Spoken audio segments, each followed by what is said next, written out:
আরে বাবা, দেশে বক্তার অভাব নাই। এদিকে তাকাও বাবা, এদিকে তাকাও, ওদিকে কিছু বাড়ায়নি। দেশে বক্তার অভাব নাই, কিন্তু মায়াবী বক্তার অভাব। দেশে বক্তার অভাব নাই, আহলে হক বক্তার অভাব। দেশে ওলামায়ে কেরামের অভাব নাই, কিন্তু দেলওয়ালা ওলামায়ে কেরামের অভাব। বক্তা তো বহুদিনই আলোচনা হইতেছে, ভাইরাল বক্তার অভাব নাই। গত কয়েকদিন আগে আমি বললাম যে শোনো, বর্তমান ইউটিউব আর ফেসবুক যদি না আসতো তাহলে তোমরা বক্তা হইতে পারতো না, তোমাদের দেশের মানুষ চিনতে পারতো না। ফেসবুক আর ইউটিউব মিডিয়া এরা তোমাদেরকে বক্তা বানাইয়া দিছে। আর আমরা একসময় বক্তা হয়েছে, আল্লাহ পাক আমাদেরকে বক্তা যখন বানাইছেন তখন আমরা পায়ে হেঁটে, সাইকেল যুগে ডবলিং করে, সাইকেলে করে এই 70-80 কিলো রাস্তা দূর করে রান করে যা ওয়াজ করে বাসায় আসছি। তখন এই আপনার মোবাইল ছিল না, মোবাইলে যোগাযোগ হয় নাই। তখন এই ঢাকা থেকে আমাকে দাওয়াত করার জন্য সিরাজগঞ্জে গেছে পায়ে, মানে গাড়িতে চড়ে বাসায় যা দাওয়াত করা লাগছে, যোগাযোগ হয় নাই। আর এখন মোবাইল পকেটে, সারা বাংলাদেশের বিশ্বের খবর তার পকেটে। কথা বলেন ঠিক না বেঠিক? মোবাইল পকেটে, সারা বক্তা, সারা দেশের বক্তাদের ওয়াজ পকেটে।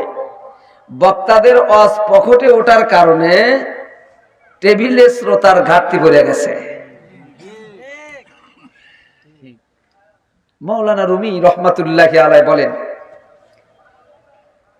যে সেই দেলওয়ালা একজন মানুষকে, আমি একজন আলেমকে খুঁজতেছিলাম, যেই আলেমের কি আছে? দিল আছে। ونعوذ بالله من شرور أنفسنا ومن سيئات أعمالنا من يهد الله فلا مضل له ومن يضلل فلا هادي له ونشهد أن لا إله إلا الله وحده لا شريك له ونشهد أن سيدنا وسندنا وحبيبنا وطبيب قلوبنا وطبيب روحنا وطبيب مرشدنا ومولانا محمدا عبده ورسوله. وقال رسول الله صلى الله عليه وسلم من قرأ القرآن فاستظهره فحل حلاله وحرم حرامه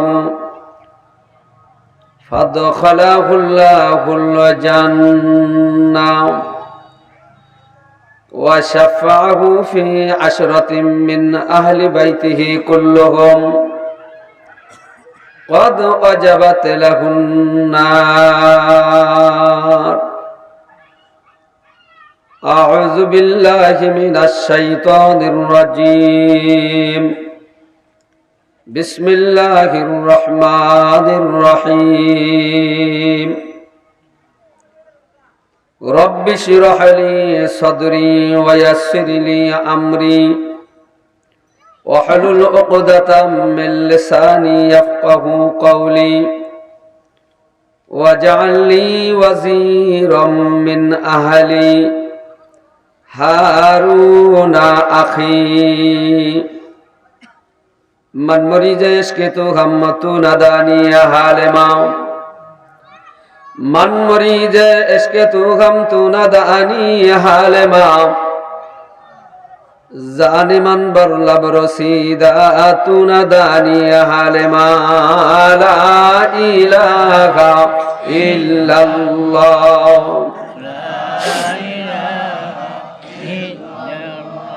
मोहब्बत ला इलाहा इल्लल्लाह ला इलाहा इल्लल्लाह.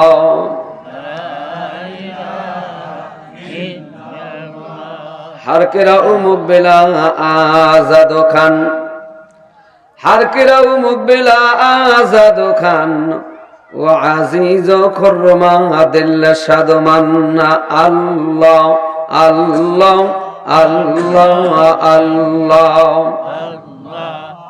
একটু জবানটা ছেড়ে দিয়ে বলুন তো দেখি, আল্লাহ আল্লাহ আল্লাহ আল্লাহ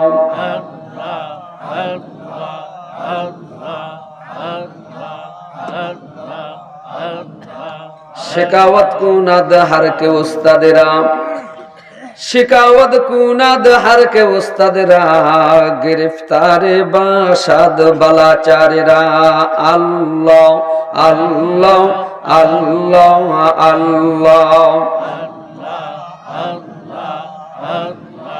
লা ইলাহা ইল্লাল্লাহু মুহাম্মাদুর রাসূলুল্লাহ সাল্লাল্লাহু আলাইহি ওয়াসাল্লাম। সকল প্রশংসা গুণবলী আল্লাহর জন্য, যে আল্লাহ শানুহু খোদায়ে কুদ্দুস অত্যন্ত মহব্বত করে, দরদ করে, ভালোবেসে, আদর করে, মহব্বতের সাথে ডাক দিয়ে আমাকে আপনাকে রিয়াজুল জান্নাহ জান্নাতের বাগানে অত্যন্ত আদবের সাথে দীর্ঘ রাত্রি হাড় কাঁপানো শীতের মধ্যে বসার তৌফিক আল্লাহ দান করছেন। শুকর আদায় করি আলহামদুলিল্লাহ। যারা বসে আছেন এরা কবুলিয়াত মানুষ, যাদেরকে আল্লাহ পাক পছন্দ করেন, এদেরকে দ্বীনি মজমায় বসায় রাখেন। আলহামদুলিল্লাহ পড়েন। যাদেরকে আল্লাহ কি করেন? কবুল করেন, এদেরকে দ্বীনি মজমায় আল্লাহ বসায় রাখেন। আর যাদেরকে কবুল করে না, এদের ইচ্ছা থাকলেও ওরা বসতে পারে না। তাহলে যারা বসছে, যারা বসবে, এরা কিসের মানুষ? কবুলিয়াত মানুষ। আমি কোরআনের মহাসমুদ্র থেকে সূরাতুত তাহা 25 থেকে 30 নম্বর আয়াতে কারিমা তেলাওয়াত করছি। আমি সাবজেক্ট ওয়ারি বয়ান করব, বিষয় ভিত্তির উপর আলোচনা করব। বাকি আল্লাহ পাকের ইচ্ছা, আমা তাওফিক ইল্লা বিল্লাহ। তবে দীর্ঘ রাত্রি আমি কথা বলবো না। যতই আলোচনা শোনেন আর আমি করি, রাত্রি 12টার আগেই দোয়া হয়ে যাবে। যেই ফজরের নামাজ পড়াতে পারে না, এই ওয়াজ না। সেই ওয়াজই ওয়াজ, যেই ওয়াজ ফজরের নামাজ জামাতে পড়ায়। বুঝে থাকলে বলেন তো ঠিক না বেঠিক? তাহলে ফজরের নামাজে আমরা শামিল হব, এর নিয়ত আছে তো আমাদের? কার কার আছে একটু হাত জাগাইতে দেখে আল্লাহু আকবার বলে। আল্লাহ পাক কবুল করেন, সকলে বলি আমিন। মাওলানা রুমি রহমাতুল্লাহি আলাইহি দামাত বারকাতুহুম আলিয়া, উনি বিশ্ববিখ্যাত একজন সাহিত্যিক ছিলেন। দ্বিতীয় রুমির আর জন্ম কোনোদিন হবে না। হবে? ইতিপূর্বে আমার অত্যন্ত কাছের মানুষ, প্রিয় মানুষ, মহাব্বতের মানুষ ভাই মাওলানা শাহ অলিউল্লাহ বিক্রমপুরী সাহেব সাল্লামাহুম পাঞ্জুল ভাষায় মন মুগ্ধকর আলোচনা পেশ করছেন। উনি আমার অত্যন্ত প্রিয় মানুষ, ভালো মানুষ, পছন্দের মানুষ। দীর্ঘদিন ধরে আমরা একই টেবিলে প্রায় আলোচনা করে থাকি। আলহামদুলিল্লাহ পড়েন। ভাই মাওলানা বিক্রমপুরী সাহেব, উনি অত্যন্ত নরম মানুষ, মায়াবী মানুষ। আরে বাবা, দেশে বক্তার অভাব নাই। এদিকে তাকাও বাবা, এদিকে তাকাও, ওদিকে কিছু বাড়ায়নি। দেশে বক্তার অভাব নাই, কিন্তু মায়াবী বক্তার অভাব। দেশে বক্তার অভাব নাই, আহলে হক বক্তার অভাব। দেশে ওলামায়ে কেরামের অভাব নাই, কিন্তু দেলওয়ালা ওলামায়ে কেরামের অভাব। বক্তা তো বহুদিনই আলোচনা হইতেছে, ভাইরাল বক্তার অভাব নাই। গত কয়েকদিন আগে আমি বললাম যে শোনো, বর্তমান ইউটিউব আর ফেসবুক যদি না আসতো, তাহলে তোমরা বক্তাও হইতে পারতো না, তোমাদের দেশের মানুষ চিনতে পারতো না। ফেসবুক আর ইউটিউব মিডিয়া, এরা তোমাদেরকে বক্তা বানাইয়া দিছে। আর আমরা একসময় বক্তা হয়েছে, আল্লাহ পাক আমাদেরকে বক্তা যখন বানাইছেন, তখন আমরা পায়ে হেঁটে, সাইকেল যুগে ডবলিং করে, সাইকেলে করে এই 70-80 কিলো রাস্তা দূর করে রান করে যায়, ওয়াজ করে বাসায় আসছি। তখন এই আপনার মোবাইল ছিল না, মোবাইলে যোগাযোগ হয় নাই। তখন এই ঢাকা থেকে আমাকে দাওয়াত করার জন্য সিরাজগঞ্জ গেছে, পায়ে মানে গাড়িতে চড়ে বাসায় যা দাওয়াত করা লাগছে, যোগাযোগ হয় নাই। আর এখন মোবাইল পকেটে, সারা বাংলাদেশের বিশ্বের খবর তার পকেটে। কথা বলেন ঠিক না বেঠিক?